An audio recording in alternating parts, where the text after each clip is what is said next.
चाहिँ हामी cash flow diagram र यसको टाइप्सको बारेमा डिस्कस गर्छौं। Cash flow diagram, the graphical representation of cash flow that is cash outflow and cash inflow with respect to time scale. Cash flow diagram भनेको एउटा graphical representation हो जसमा हामीहरूले क्याश फ्लोको बारेमा रिप्रेजेन्ट गर्छौं ताकि कुन क्याश बाहिर गइरहेछ र कुन क्याश भित्र आइरहेछ भनेर हामीहरूले डिनोट गर्छौं। टाइमको आधारमा कुन इयरमा कति क्याश हामीहरूसँग आयो र कति क्याश हामीहरूबाट गयो भनेर हामीले जुन डायग्रामबाट रिप्रेजेन्ट गर्छौं त्यसलाई नै हामी क्याश फ्लो डायग्राम भनेर भन्छौं। क्याश आउटफ्लो चाहिँ हामीहरूको यो जुन ग्राफमा त्यसमा चाहिँ हामीहरूले भर्टिकली डाउनवर्ड, यो जुन डाउनवर्ड गइरहेछ यो एरोले त्यसलाई चाहिँ हामीहरू क्याश आउटफ्लो भन्छौं। त्यो भनेको हामीहरूबाट गइरहेछ, जुन हामीहरूबाट एक्सपेन्स भइरहेछ, हामीहरूले खर्च गरिरहेछौं त्यो चाहिँ क्याश आउटफ्लो भयो। र क्याश इनफ्लो भनेको चाहिँ रिप्रेजेन्टेड बाई भर्टिकली अपवर्ड, जुन यो एरोहरू हामीहरूले भर्टिकली अपवर्ड सो गरिरहेछौं त्यो भनेको चाहिँ क्याश इनफ्लो हो, जुन हामीहरूको इन्कम, रेभिन्यू हुन सक्छ। क्याश फ्लो डायग्राममा चाहिँ हामीहरूले एउटा इन्भेस्टमेन्ट देखाउँछौं, अर्को भनेको चाहिँ एनुअल इन्कम हुन सक्छ, एनुअल बेनिफिट हुन सक्छ, एनुअल एक्सपेन्स पनि हुन सक्छ र अर्को भनेको स्यालवेज भ्यालु हुन्छ। इनिसियल इन्भेस्टमेन्ट भनेपछि हामीहरूले कुनै पनि प्रोजेक्ट स्टार्ट गर्दाखेरि हामीहरूले कति इन्भेस्ट गर्छौं भनेर रिप्रेजेन्ट गर्छ, त्यो भनेको हामीहरूबाट एक्सपेन्स भइरहेछ, सो यो चाहिँ क्याश आउटफ्लो हुन्छ। र हामीहरूको रेभिन्यू, हामीहरूले कुनै प्रोजेक्ट स्टार्ट गरेपछि एभ्री इयर कति हामीहरूलाई बेनिफिट भइरहेछ त भनेर चाहिँ त्यो हामीहरूको एनुअल बेनिफिटले रिप्रेजेन्ट गर्छ। सो यसले हामीहरूले क्याश, यो हामीहरूले यसको एरो चाहिँ अपवर्ड देखाउँछौँ र यो डाउनवर्ड एरो भनेको चाहिँ अब यो प्रोजेक्ट गरिसकेपछि केही न केही कुरामा अपरेसन या फिर त्यसको मेन्टेनेन्समा केही न केही कुरामा त हामीहरूबाट एक्सपेन्स हुन्छ, हामीहरूले खर्च गर्छौँ, केही कुरा मिलाउनु पर्यो भन्ने चाहिँ त्यो चाहिँ हामीहरूको डाउनवर्ड एरोबाट रिप्रेजेन्ट गर्छ। र अर्को भनेको चाहिँ स्यालवेज भ्यालु हुन्छ। स्यालवेज भ्यालु भनेको चाहिँ यो पनि एउटा बेनिफिट नै हो। र अब चाहिँ हामीहरू यसको टाइप्सको बारेमा हेरौँ। टाइप्स अफ क्याश फ्लो, यसको फर्स्ट टाइप छ single cash flow. Single cash फ्लोले चाहिँ दुईटा एमाउन्टलाई मात्र इन्डिकेट गर्छ, एउटा हो प्रेजेन्ट एमाउन्ट र अर्को एमाउन्ट हो फ्युचर एमाउन्ट। जस्तै कुनै क्याश फ्लो डायग्राम, यो मैले एउटा क्याश फ्लो डायग्राम बनाएँ, प्रेजेन्ट यो याक्स हो, यो प्रेजेन्ट हो र यो चाहिँ फ्युचर हो। यसमा हामीले के क्याल्कुलेट गर्छौं भनेपछि प्रेजेन्टमा यदि याक्स एमाउन्ट छ भने त्यो फ्युचरमा कति एमाउन्ट हुन्छ भनेर क्याल्कुलेट गर्छौं, या फिर फ्युचरको एमाउन्ट दिएछ, वाइ एमाउन्ट दिएछ र हामीलाई प्रेजेन्टको एमाउन्ट चाहियो भनेपछि हामीले प्रेजेन्ट एमाउन्ट क्याल्कुलेट गर्छौं। सो यो चाहिँ प्रेजेन्ट एमाउन्ट र फ्युचर एमाउन्टलाई मात्र इन्डिकेट गर्छ। यसको फर्मुला चाहिँ F equals to P 1 plus I को पावर एन। यसमा चाहिँ एफ भनेको फ्युचर एमाउन्ट भयो, पी भनेको प्रेजेन्ट एमाउन्ट भयो, आई भनेपछि चाहिँ इन्ट्रेस्टलाई रिप्रेजेन्ट गर्छ, कति इन्ट्रेस्ट पाइरहेछ त भनेर, र एन भनेको चाहिँ कति वर्षपछि भनेपछि चाहिँ नम्बर अफ इयरलाई रिप्रेजेन्ट गर्छ। सो सिंगल क्याश फ्लो भनेको चाहिँ यही फर्मुला मात्र याद गर्दा हुन्छ, जसमा चाहिँ प्रेजेन्ट र फ्युचरलाई मात्र रिप्रेजेन्ट गरिरहेछ। सेकेन्डमा छ इक्वल पेमेन्ट सिरिज। यो इक्वल पेमेन्ट सिरिजमा चाहिँ हामीहरूसँग फ्युचर, प्रेजेन्ट र एनुअल यो तीनटा टर्म युज हुन्छ। क्याश फ्लो डायग्राममा चाहिँ यसलाई हामीहरूले यसरी देखाउँछौँ, यो भनेको प्रेजेन्ट एमाउन्ट हुन्छ, यहाँनिर चाहिँ अब एनुअली हुन्छ र यहाँनिर फ्युचर हुन्छ। अब हामीहरूको एनुअल एमाउन्ट चाहिँ एक्सपेन्स भइरहेछ कि हामीहरूको रेभिन्यू भइरहेछ भनेर चाहिँ यो यदि एनुअली हामीहरूको इन्कम चाहिँ हामीहरूलाई रेभिन्यू हामीहरूले पाइरहेछौँ भनेपछि चाहिँ यो यसरी माथि एरो सो गर्नुपर्छ। यदि हामीहरूको एनुअल इन्कम चाहिँ एक्सपेन्स भइरहेछ, हामीहरूले केहीमा खर्च गरिरहेछौँ भने हामीले त्यसलाई डाउनवर्ड एरोबाट सो गर्छौँ। यसमा चाहिँ यही तीनटा टर्म मात्र हुन्छ।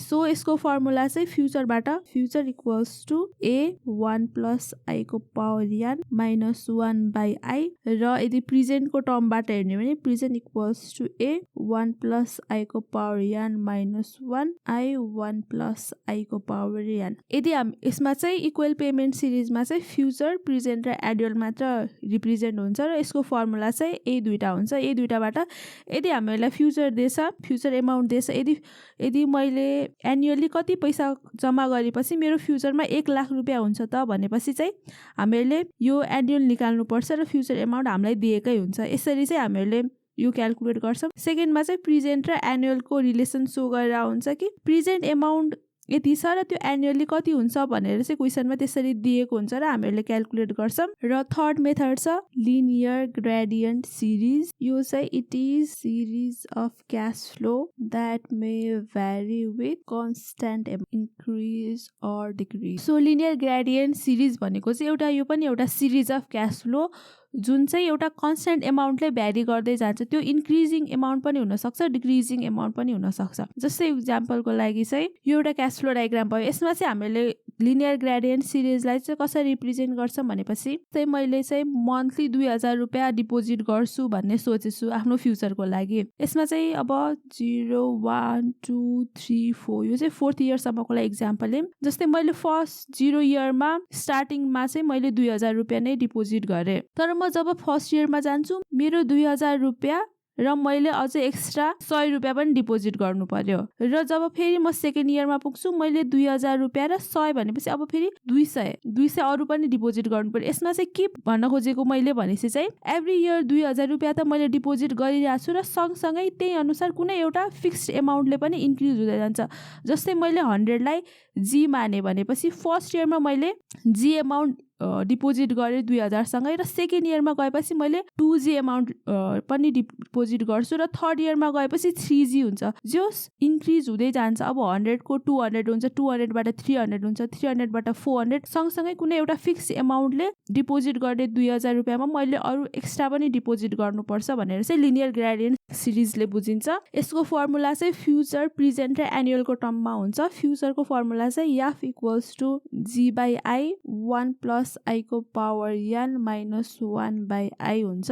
प्रेजेन्टको फर्मुला चाहिँ G/I स्क्वायर 1 प्लस I को power n minus n I minus 1 by 1 plus I को पावर n, र एनुअलको टर्ममा चाहिँ G 1 by I minus n 1 plus I को पावर n माइनस 1। यो चाहिँ लिनियर ग्रेडियन्ट सिरिजको फर्मुला भयो। यो G भनेपछि चाहिँ A रिप्रेजेन्ट गरेको यसरी कति कुन रेटले भइरहेको छ। जस्तै यहाँ चाहिँ 100 को G भनेको 100 हो नि, त्यही भएर अब यो फर्मुलामा चाहिँ G को ठाउँमा हामीले 100 राख्छौँ, त्यसरी क्याल्कुलेट गर्छौँ यो चाहिँ। र अर्को फोर्थमा छ जियोमेट्रिक ग्रेडियन्ट।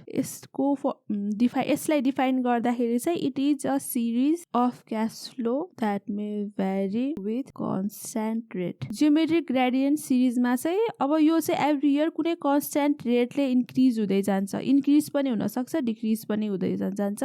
लिनियर ग्रेडियन्ट सिरिजमा चाहिँ एमाउन्ट इन्क्रिज डिक्रिज हुँदै जान्थ्यो भनेपछि जियोमेट्रिक ग्रेडियन्ट सिरिजमा चाहिँ रेट इन्क्रिज डिक्रिज हुन्छ। जस्तै 10%, 20%, 30% त्यही रेटमा इन्क्रिज हुनसक्छ या फिर डिक्रिज हुनसक्छ जियोमेट्रिक ग्रेडियन्टमा चाहिँ। जस्तै एउटा इक्जाम्पल दिउँ, जस्तै यसमा पनि मैले 20,000 रुपिज नै एभ्री इयर डिपोजिट गर्ने सोचेछु, र त्यो चाहिँ अब पहिले एभ्री इयर डिपोजिट गर्दाखेरि चाहिँ 10%ले इन्क्रिज हुँदै जान्छ। मैले यो फर्स्टमा चाहिँ 2000 डिपोजिट गरेर सेकेन्ड इयरमा डिपोजिट गर्दाखेरि चाहिँ मैले 2000 प्लस 10% अफ 2000 डिपोजिट गर्नुपर्छ, र अर्को इयरमा पुगेपछि मैले 2000 प्लस 20% अफ 2000 यसरी इन्क्रिज हुँदै जान्छ।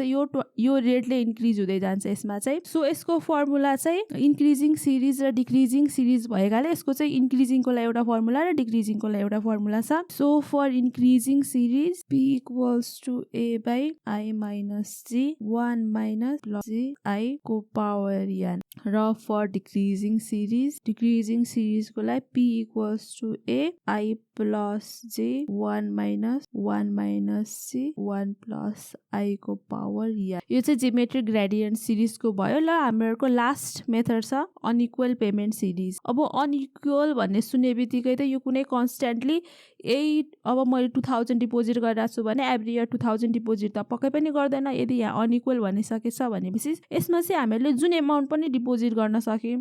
सो यसको डिफिनेसन चाहिँ it is series of unequal cash flow जसमा हामीहरूको पेमेन्ट सिरिज चाहिँ अनइक्वल हुन्छ। कुनै पनि कन्स्ट्यान्ट रेट पनि हुँदैन, कन्स्ट्यान्ट एमाउन्ट पनि हुँदैन। यो चाहिँ हामीहरूको मन मर्जी अनुसार जति पनि पेमेन्ट हुन सक्यो। सो यति हो क्यास फ्लो डायग्राम भनेपछि चाहिँ यही भयो, बुझिहाल्नु भयो, जसमा चाहिँ क्यास आउटफ्लो र क्यास इनफ्लो हुन्छ, र टाइप्स अफ चाहिँ यसको 5वटा टाइप्स हुन्छ। सो आजलाई यति नै, थ्याङ्क यू। सो केही कन्फ्युजन भयो भने तल कमेन्ट गर्नु होला, र हाम्रो च्यानललाई लाइक र सब्सक्राइब गर्न नबिर्सिनु होला। Thank you.